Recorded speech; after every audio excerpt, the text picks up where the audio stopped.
Essa é uma pergunta importante. Uma das questões colocadas pelo fundo, a gente conversou muito sobre isso, é exatamente para onde vai o dinheiro. Essa é uma preocupação que eles têm. O dinheiro não pode ser utilizado para pagar despesas correntes. O dinheiro tem que ser utilizado para um projeto. O Vasco tem que apresentar um projeto. Então essa pergunta que você fez, ela não é respondida pelo fundo, ela é respondida pelo clube.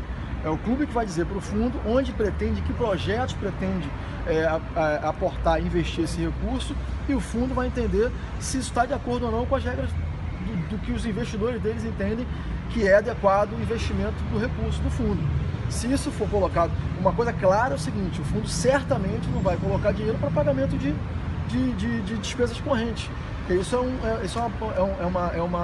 um saco sem fundo. Ou você se reestrutura e começa a viver com aquilo que você arrecada, ou seja, ou você arrecada mais e gasta menos, ou você vai ter sempre problema, sempre precisa de mais dinheiro, a conta não fecha. Então, quer dizer, esse recurso deve ser utilizado para projetos que gerem mais receitas para o clube. Esse é o segredo. A nossa chapa certamente terá um representante. Agora, a decisão em relação à candidatura, quem será o candidato, isso vai ser tomado pela chapa numa reunião posterior após toda essa definição com relação à decisão da Justiça. Mais uma vez, a Justiça é soberana. Então, a decisão da juíza, ela, no nosso entendimento, naquilo que eu li da decisão, ela entende que aqueles que praticaram atos de fraude não devem participar do processo eleitoral. Não tem o que discutir, a decisão da Justiça não se discute, ela se acata e o Vasco tem que simplesmente acatar essa decisão. Eu entendo que é uma decisão, na minha visão, uma decisão coerente com o processo, extremamente coerente. Terá um representante. Agora, a decisão em relação à candidatura, quem será o candidato, isso vai ser tomado pela chapa numa reunião posterior após toda essa definição com relação à decisão da Justiça. E que você pode falar sobre a reunião de hoje, sobre o projeto que vai ser apresentado, do Fundo de Investimento Estrangeiro, que inclusive você que trouxe a ideia. Isso, nós trouxemos o representante do fundo para discutir no Conselho, debater no Conselho a proposta que vai ser apresentada de estruturação da operação para o aporte financeiro do clube. É uma conversa inicial, a partir daqui ainda tem muito a se caminhar, quer dizer, hoje não sai nenhuma proposta definitiva, é o início de uma conversa, é o início de uma estruturação. Uma vez estruturada a operação, uma vez iniciada essa conversa, o Vasco aceitando, aí a gestão, a diretoria administrativa aceitando conversar com o fundo, estruturar a operação com o fundo, começa um trabalho de due diligence, de documentação, de troca de documentação entre o fundo, o representante do fundo e o Vasco, e aí sim se define valor, prazo, custo da operação.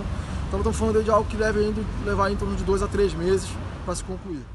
Parabenizar a decisão da Justiça, do Tribunal de Justiça do Rio, que vem entendendo o processo e atuando de forma a deixar claro, dar um recado claro para a sociedade de que não há ninguém acima da lei, nem fora da lei, que possa atuar em qualquer instituição. Então fica claro que aquilo que foi feito de errado, o tribunal está acompanhando e está atuando. Então, da nossa posição, a gente parabeniza o Tribunal do Rio de Janeiro pela decisão tomada, e a gente sempre acreditou na justiça desde o começo da eleição. Nas 2 campanhas que fizemos, atuamos dentro da regra do estatuto, atuamos com a campanha de proposta e usando o regulamento.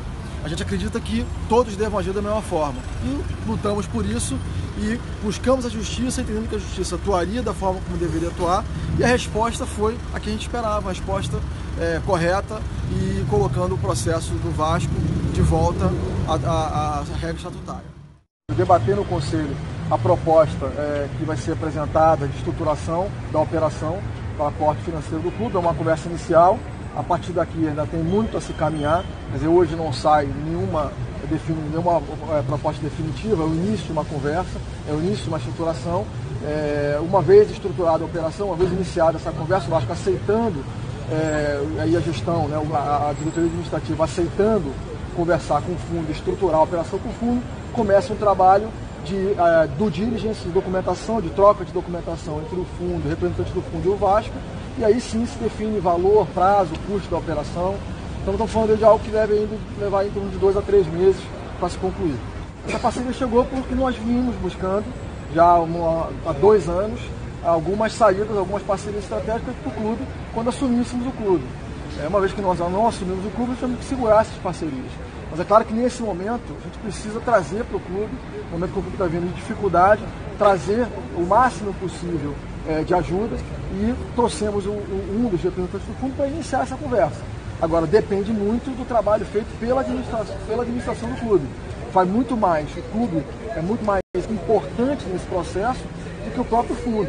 Nós vamos precisar ser mais transparentes, vamos precisar interagir com o clube, com o fundo, de forma a dar tranquilidade, dar a segurança que o investidor precisa para trazer o dinheiro. Esse é o segredo. O segredo é transparência e profissionalismo nessa relação com o fundo. Não, de forma alguma, não faz sentido. A vida do clube continua. O Vasco tem suas responsabilidades. O Vasco é uma instituição que vive e funciona a despeito de quem está na presidência. Então isso tem que ser mantido. Por isso que nós trouxemos o fundo. O fundo veio antes da decisão da Justiça. Não teve nada a ver uma coisa com a outra. Ele viria de qualquer maneira. E quem quer que assine pelo clube agora, tem que saber que quem virá depois terá que cumprir aquilo que foi assinado pelo clube. Independe de quem é o presidente. A vida do clube continua. Então não há aqui nenhuma, na nossa visão, não há aqui nenhuma mudança no dia a dia do clube. O clube tem que funcionar normalmente. A decisão da Justiça é uma decisão de uma nova eleição em dezembro. O clube funciona normalmente, não tem que mudar nada. Uma das questões colocadas pelo fundo, e a gente conversou muito sobre isso, é exatamente para onde vai o dinheiro. Essa é uma preocupação que eles têm. O dinheiro não pode ser utilizado para pagar despesas correntes. O dinheiro tem que ser utilizado para um projeto. O Vasco tem que apresentar um projeto. Então essa pergunta que você fez, ela não é respondida pelo fundo, ela é respondida pelo clube. É o clube que vai dizer para o fundo onde pretende, que projetos pretende aportar, investir esse recurso, e o fundo vai entender se isso está de acordo ou não com as regras do que os investidores deles entendem que é adequado o investimento do recurso do fundo. Se isso for colocado, uma coisa clara é o seguinte: o fundo certamente não vai colocar dinheiro para pagamento de despesas correntes. Porque isso é um saco sem fundo.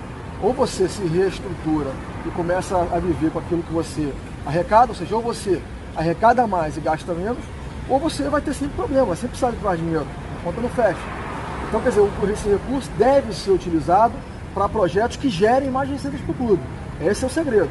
A gente pode botar esse dinheiro, por exemplo, num novo não, que não tem, mas num centro de treinamento para a base, por exemplo, para que possa ser feito um trabalho estruturado com a base, e aí sim começar a ser feita uma geração de jogadores que vão um dia gerar recursos fortes para o clube voltar a se tornar um formador e com isso trazer mais recursos para o clube. Esse é um exemplo. Quer dizer, então usar o recurso do fundo para a geração de receitas futuras. Na carta que ele foi proposta, se não me engano, o teto é de 20 milhões de euros, ou 20 milhões de dólares, agora eu não me lembro. Mas eu estou falando de alguma coisa em reais, com o câmbio de hoje, entre 80 milhões e 100 milhões de reais. É um recurso significativo para o clube. A gente, com esse dinheiro, no nosso projeto, por exemplo, a gente estaria falando aí de fazer o CT, com certeza, base e profissional, e iniciar, por exemplo, um projeto de reforma em São Januário, que nós lançamos de 118 milhões de reais. Então nosso CT está orçado na faixa de 20 e poucos milhões de reais, e a construção do novo estádio na faixa de 118 milhões. Então esse é um recurso que aí sim faz sentido para o investidor. Ele vê ali primeiro que o retorno do dinheiro dele fica garantido quando se investe num projeto com consistência, e segundo... Corre logo porque ele vai descer aí. Fique à vontade para dar o seu posicionamento sobre isso. Não, o presidente colocou na reunião que a ação na justiça poderia ter atrapalhado qualquer negociação com o clube. O que nós fizemos, que eu falei para ele na reunião, foi me colocar à disposição para irmos até o garantidor do financiamento, que no caso seria o contrato que seria com a Rede Globo, irmos na segunda-feira na Rede Globo, na direção da Rede Globo, e conversar com a Rede Globo para entender por que exatamente houve uma negativa por parte da Rede Globo de não autorizar o desembolso do empréstimo aprovado pelo Conselho Deliberativo. Se houve realmente essa negativa, a minha intenção é ir junto com o presidente na segunda-feira e discutir com a direção da Globo especificamente o assunto e a negativa, a suposta negativa dada pela Rede Globo em relação à garantia desse contrato de empréstimo.